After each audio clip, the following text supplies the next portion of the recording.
Tao po. May tao? Meron po. Wala. Mayong hapon. Kumusta ang pananim? Ito, medyo nadilikan ng ulan. Nadiligan ng ulan. Sorbo uli. Musta kami ha? Bata po. Musta kami? Hintahirik naman eh. Nagmeron damit kamunting alaga. Hala, kalamian na tagaay ko. Noong sa hintahirik naman imong hagdanan. O kay Juan man. O saan man eh? Di tanggal na eh? O, kanang Ay matik, madain na di ay. matik. Hi mga anak! Kumusta? Asa mo ningita? Nangaot ani. Kuan, kanang ihatag sa kuha dito sa akong amiga katugat tindag kuan. Sino nagbigay? Yung nagtitinda ng banana kyungay. Amiga na ako nagtindag banana Akala ko kanang pananim mo ito. Eh, Ika, kumain na talaga ako. Tapos ka na kumain na? Ha? Busog ka na? ay, No? Pag ganito talaga nak, ay Diyos ko nak, talagang banatan ko kaagad. Sayang yung pagkain. Kamote. Ang talap. So, nasaan si tatay? nagtago. Ha? So, nandito kami mga kababayan sa ating kababayan ko. Ayan, Bisaya sad. At nandito tayo sa pamilya masipag magtanim ng gulay. Ang tataba ng mga gulay nila ay mga kababayan, no? Ang sarap. Kaya lang wala pang mga bunga, no? Na, gikuha na namo tong Ay, nakuha na? Naulam na? Ang Naman sarap sa mga ulam. kababayan. Hindi ko naabutan. Sayang. Sayang ang... Sausaw sa balatong. Oo, sausaw sa balatong. Oh, sausaw sa balatong. Sa balatong tapos yan ang pinakano. Yung Yung bunga, pwede. yung bunga. Tapos kanina, sardinas tapos yan. Dahon. Ganito mga kababayan, mag-vlog ako ganito mga oras.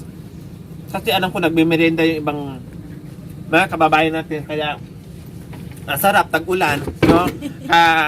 Katitila na ng ulan, tapos ganito maabutan mo merienda. Oh, talagang masarap. Nilaga. Pero pa doon. Meron pa doon? Sarap. Hindi pa nalaga. Hindi pa nalaga. Kain mo na ako mga kababayan ha, kasi nagutom talaga ako. Totoo talaga ako nagutom. Hindi ito joke-joke. Pag ulan magkuhan kasi malagkit ang Putik, lupa. no? Malagkit yung lupa. Bago ulit itong ligo. Tubig ganiha. Delikado na ha. Bagong ligo, delikado na. Dili. Nga naman dili. Kung anto, pagod tong isa? Hindi Pagod? siya ganiha. Nagpalakas. Ay, Tatay! Tatay Romulo! Magandang hapon, Tatay Romulo. Ikaw talaga, nag-una-una ka talaga doon tulog. Ito naman isa din, naligo din. Nabtanig. Wais ka, sabi mo, tulog ka na doon, Rodolfo. Kaya maligo muna ako. Hindi naman. Sus, malayo pang takip silim. Malakas po kasi mula, masarap matulog. Oo nga eh. Tapos naabutan ko kay tatay, ang sarap ng merienda nyo. Kaya hindi na ako nagpatumpik-tumpik, hindi na ako nag-antayayain ako ni nanay. Kumuha na talaga ako, dumampot na ako dahil paborito ko to eh. Kamuting kahoy, kamote, ang sarap. Ay, Diyos ko. Kamanting na. Lalo na pag ganitong maulan-ulan. Ay, ang sarap. ng mga- Saging na nilaga. Ay, Diyos. Yung Tapos, hilaw, kanang ginamos, hilaw. no? Ginamos, Sausaw. Yung hilaw, tas i-ano sa ginamos. Sausaw, sarap. Ay, ang sarap. Ayan, magandang hapon po sa lahat mga kababayan. Nandito kami dahil nasabi pa nila napakalinis doon ang bahay nyo. Tapos yung mga bata daw, naalagaan nyo ng maayos. O di ba ganun sana mga kababayan tulad nila. Kahit gaano kahirap yung buhay, kahit sabihin natin tayo na yung pinakamahirap, pero wag natin kalimutan maglinis tayo sa kapaligiran, no? At linisin natin yung mga bata at magtanim-tanim tayo ng gulay sa bakuran natin, sa palibot ng bahay natin para kahit papaano hindi tayo mauubusan ng ulam. Meron tayong napipitas tulad nila, no? Sabi kanina, wala silang ulam, sabi ng anak, sardinas, ginisa, and then sinahugan ng talbos ng ampalaya. Oh, di ba? Kundi ulam na, basta hindi ka tamad at madiskarte ka lang. And then yung bahay nyo daw, napakaganda at maganda yung pagkalagay. No? Kumbaga sa Bisaya, hipid. Oh, hipid, maganda pagkalagay. At ang sipag-sipag nyo daw na mag-asawa. Madiskarte daw kayo sa buhay. Kaya ang daming natuwa. Oh, nasaan na yung ibang anak nga eh? Ano po, tulog si Trixie. Tulog si Trixie. Si Troxo. Nasaan? Tulog din. Si Troso. Yung panganay ko po, andon. Natawa yung mga- Yung isa po, sumama dun sa amo niya kasi Lunes magtitinda sila ng banana cue dyan sa Bulwagan. Ay, naglalako din sila ng banana cue. Opo. Madiskarte pati mga anak mo, Sinama no? siyang namalingki po, nagsakada ng mga soft drinks, tapos bumili ng saging sa kakamuti. Sinama ko. Namana talaga yung mga anak masisipag, no? Nakukuha nila dito sa mga magulang nila. Talagang yung mga anak, sabi ni nanay, yung isa namingwit para pang-ulam nila mamaya, no? Tapos yung isa naman sumama doon sa Amo niya. amo niya dahil naglalako ng Banana cue. banana cue. O di ba? Talagang para-paraan lang gumagawa sila ng diskarte kung paano sila natutulungan sila, no? Ganon mga kababayan, pag yung mga anak mo, pag naturuan at nakitaan ng sipag ng mga magulang, namamana nila yung kasipagan ng mga magulang. Nakakatuwa. Kaya maraming naanting dito sa mag-asawa, no? Pati yung pag ang namana ko dito kay tatay, basta pag walang kapitbahay, alam nyo na. Ay, Diyos ko. Tapos ang linis nila sa bahay, malinis sila sa bahay. Nakakatuwa. Okay? Tapos, ang ulam nyo ngay mamaya, ay magpapastor ka, anak? O may hawak kayong Biblia eh. O magpapari ikaw. Ha? No? Oh.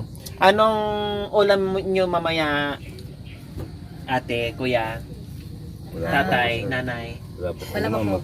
Wala pa. Isip pa po mamaya. Mag-iisip pa. Sige, mag-iisip tayo. Anong meron dyan? Gulay. Wala pa kayong ulam mamaya. Mag-iisip ko po kung anong mano.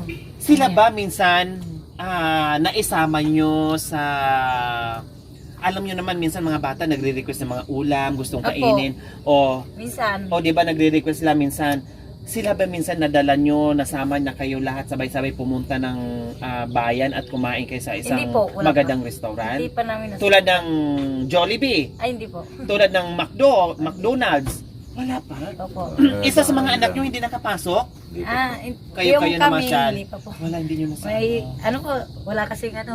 Siyempre, mahal at marami Saka kayo. sayang din yung... Sayang, no? Magkano kayo doon? Kulang ang 1,000 kasi 10 kayo Sayang kulang. Kung meron kang 2,000, bili na ng bigas. Bigas. Sa ulam. Yung ano dito sa bahay. Ilang araw na rin, di ba? Stock ba? Doon, isang kainan lang. Wala Wala na. na. O, di ba? So, yun mga kababayan, yung mga bata, no? Yung iba, Diyos ko, sawang-sawa na sa mga ganyang pagkain, yung mga pagkain ng Jollibee, McDonald's, ayan, sawang-sawa na sila diyang mga ganyan. Pero ito sila, hindi pa nila minsan naipasok itong mga anak nila na sila magkakasama, no? Kawawa. Minsan, pag bumili ako pumunta ko ng bayan, minsan bibili ako ng hotdog. Doon ko marinig sa kanila, wow, sarap ng ulam. Sarap na sila. Wow, doon ko maririnig. Alam mo, bumili ako ng mga, minsan bumili Oo, ako syempre, frozen. Lagay ng hotdog. patikimin mo sila. Oo, doon ko maririnig na, wow. Sarap. Parang special lang sa kanila. Opo. Ngayon mga anak, alam nyo ba yung spaghetti ng Jollibee? Ha? Hindi nyo alam. Chicken Joy ng Jollibee, alam nyo yon? Napapanood lang. Napapanood yun sa TV. O ano sa pakiramdam, anak? Sarap? O kung di ang gagawin ni Papa at saka ni Mama para Halika na, makapasok kayo sa Jollibee, bukas papunta kayo, tapos ipasok kayo isa-isa, din labas lang din, Labas din sa tapos kabila. pasok isa, labas lang din, tapos pasok isa ulit, labas. Pipila kayo ng 10 kayo, ha? Pipila kayo, mauna si Lalabas. tatay, pasok, labas. Si nanay sunod, pasok, labas, o mula sa Ate, bunso nakapasok na hanggang tayo. doon sa... Ate, nakapasok na Opo. kayo. Ngayon kung nagutom kayo, pwede kayong pumasok ulit. Amuyin. Pasok, Amoy. Lahat, labas, si nanay naman pasok. Amoy. O, ganon din gagawin nyo ha. O, sige. Ganon O, paano gagawin anak ko? Minsan ganyan kami pag nagkukwentuhan. Saan ka pupunta? Pupunta ako ng Jollibee, tapos lalabas ako ng McDo, tapos dadaan ako sa Kenny Rogers. Parang ganun kami Yeah, magkwentuhan. parang pangarap-pangarap lang, no? Kaya kami magkukwentuhan eh. O, di ba? Parang gusto nilang pumunta ng ganito, sabi ng anak. Gusto na siya ng ganitong punta-punta. Gusto mo yun, Jan? Di ba? Diyos ko, nakakaano, no? Nakakadulog ng puso na minsan yung iba, Diyos ko, pangarap talaga nila na mapuntahan kahit isang beses, puro sila, hindi nila nagawa yan. Dahil syempre, sabi nga ni nanay kanina, kung meron sila, syempre, ibili nila ng bigas para pangkalahatan na at marami. Hindi yung pang isang kainan lang. Oh, sabi niya, tama. Oh. Mga anak, dyan lang kayo ha. Mamamasya lang kami ni nanay at saka ni tatay doon sa, itawag nito, sa gulayan. Gusto lang namin pagurin si tatay ha, para matulog na. Kasi bagong ligo si nanay. O sige, dyan lang kayo mga anak. Hali tatay, nanay, samahan niyo pa ako dito. Pagurin kita tatay. Tinanggalan namin yung Mag-jogging mga tayo. Punta tayo sa Karayan. pipino. Na ano namin. Ito. O ayan, itort nila tayo dito sa kanilang gulayan, sa kanilang farm. Kasi naanin na namin yung ano eh. Yung Naanin na. naanin nila kasi kahapon ito din yung ulam nila, no? Kaya natanggalan na ng mga bunga. Pero ang tataba. Lalo na ngayon na ulanan. Ay, marami pala, no? Tapos, walang abono. ito kalabasa. Ano po, pipino at saka patula po, naghalo. Pipino at saka patula. Tapos dito, ano to? Ampalaya po. Ampalaya. Tapos yung mga sili na pinalakay ko pa para Nandoon. ilipat ko na naman sa sako. Oo, ang daming maliliit. O, lalaki din yan. Kasi yung ibang malalaki nakuha na. So, gaya ng sinabi ko kanina, pag ikay ang pamilya katulad nila masipag, no? Pag katulad nila masipag, pag wala kang ulam, yung kasipagan mo, magdudulot ng kasiyahan at ulam pa. Dahil meron kang nakikita at meron kang... Okay, tara na. Dahil samahan nyo ako uli dito. Nanay, tatay. May mga pananim akong dala, bahala ako magtanim, ha?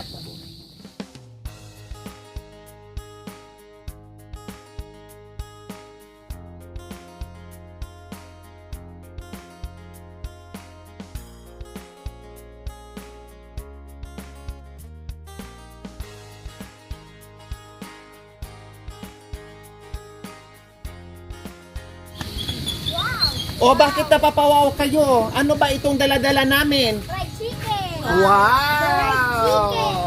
Kanina. Diyos ko, o dahan-dahan ha, kasi yung ano natin yan.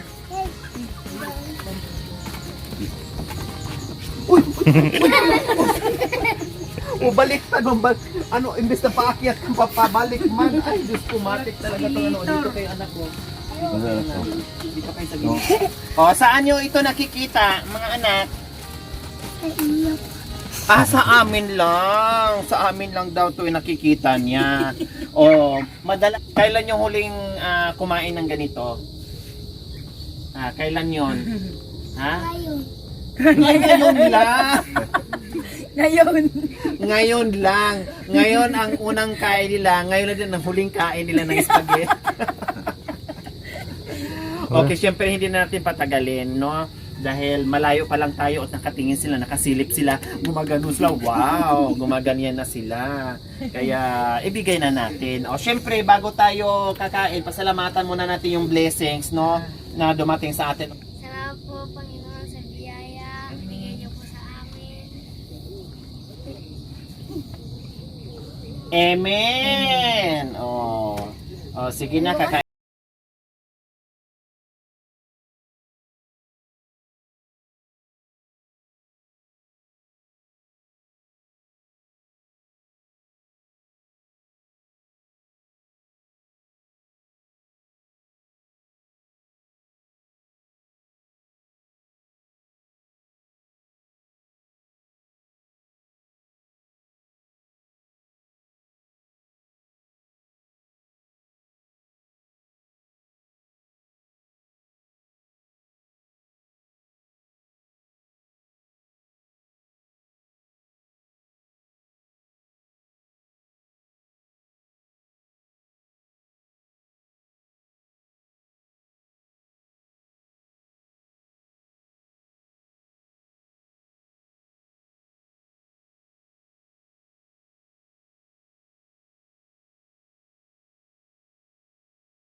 O tapos yung gravy nandito, ha? Yung gravy nandito, hindi nila alam Alam to mo eh. yung gravy? Alam mo tong Alam mo yung gravy? sauce, ayan. Gravy sa amin, yung nasa hospital, grabe na. No? Amo na sa mua, Bisaya version ng gravy. Masarap ba? Hindi. Sarap po. Oh. Diyan, di nakaimik ko. Oh, anak ko, masarap anak ko. Oh, sige, kain ikaw anak. Kain na.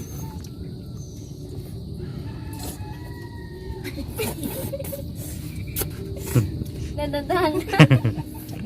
Siyempre, Diyos ko, kahit naman ako noon, first time ko matikman yung pagkain, ay, ang sarap. Parang hindi ko na nguyain, diretso na lunok. Umadala ako anak, pati ako hinigop mo.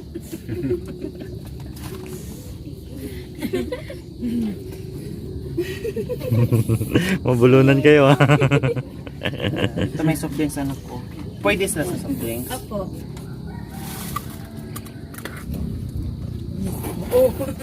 Nadadahan sabi ko. Daming sabaw na? Ha? Maraming sabaw?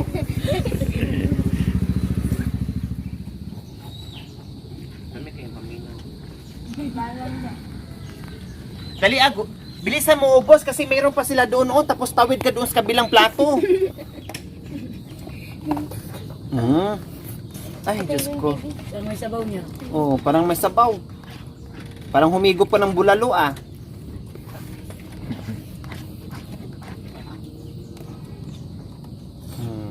Noon nakakatuwa mga kababayan, kaya maraming salamat po sa ating mga sponsors na walang sawang tumulong sa ating munting adikain. Ang dami nating napapasaya ng mga kababayan natin. At ito, Diyos ko po mga kababayan, yung saya ng mga bata ay nako, priceless po talaga mga kababayan. Hindi mo mababayaran yung ngiti nila. Dahil sa sobrang, ay nako Diyos ko po, akala ko ipasok mo na yung ulo mo dyan. Nagulat ako anak, di ka na makalabas dyan. Pinasok mo na yung ulo mo dyan sa styro. Ano ba yan? O, di ba? Ganon mga kababayan. O ano, ayos? Masarap?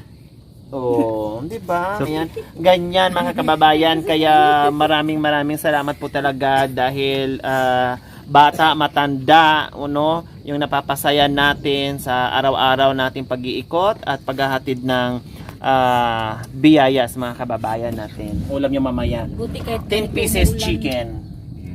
10 pieces chicken. Pumunta pa rin kayo kahit ganitong umuulan. Oh, ganun ko kayo kalap. Oo. Di ba mga anak ko? Sobrang Pasok na lamig? So ayan, maraming salamat po muli sa ating general funds na meron tayo kahit paano galing sa ating mga sponsors. So ito yon, dito tayo humuhugot pag meron tayong mga pamilya na mga bata na ganito na ipadanas natin minsan yung mga pagkain na hindi nila naranasan. So meron tayong nadudukot at nagagawa natin at nabibigyan natin sila at napaparanas natin sa kanila. Maraming salamat po sa walang sawang sumuporta sa aking munting adikain. Salamat po sa inyong ginintuang puso. salamat po mga tita, mga tito. Ayan, walang anuman mga anak ko. So mga kababayan,